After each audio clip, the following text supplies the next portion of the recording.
അപ്പോൾ ഓണമൊക്കെ അല്ലേ, എല്ലാവരും ഓണത്തിൻ്റെ തിരക്കാണെന്നറിയാം. അപ്പോൾ ഞാൻ വേഗം ഒരു അൺബോക്സിങ് വീഡിയോ ചെയ്തിട്ട് അങ്ങ് പോയേക്കാം കേട്ടോ.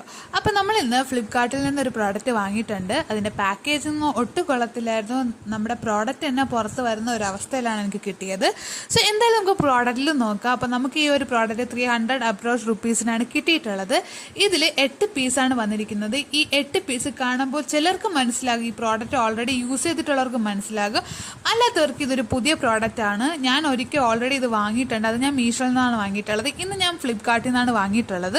സോ ഇത് നമ്മുടെ പ്ലാന്റ് സ്റ്റാൻഡാണ്. അതായത് നമ്മൾ മുറ്റത്ത് അല്ലെങ്കിൽ നമ്മുടെ സിറ്റ് ഔട്ടിലൊക്കെ പ്ലാന്റ്സ് വയ്ക്കുമ്പോൾ അത് കുറച്ച് പൊക്കി വയ്ക്കാൻ വേണ്ടി, ഒരു പൊക്കത്തിൽ വയ്ക്കാൻ വേണ്ടി, നോർമലി നമ്മൾ ബേസിൽ വയ്ക്കുക, അത് കുറച്ചും കൂടെ ഹൈറ്റ് ഇൻക്രീസ് ചെയ്ത് വയ്ക്കാൻ വേണ്ടി നമ്മൾ യൂസ് ചെയ്യുന്ന പ്ലാന്റ് സ്റ്റാൻഡാണ്.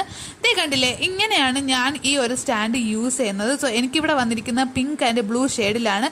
ഇതിൻ്റെ സ്റ്റീൽ അവൈലബിൾ ആണ്. ഇത് കട്ടിയുള്ള ഒരു പ്ലാസ്റ്റിക്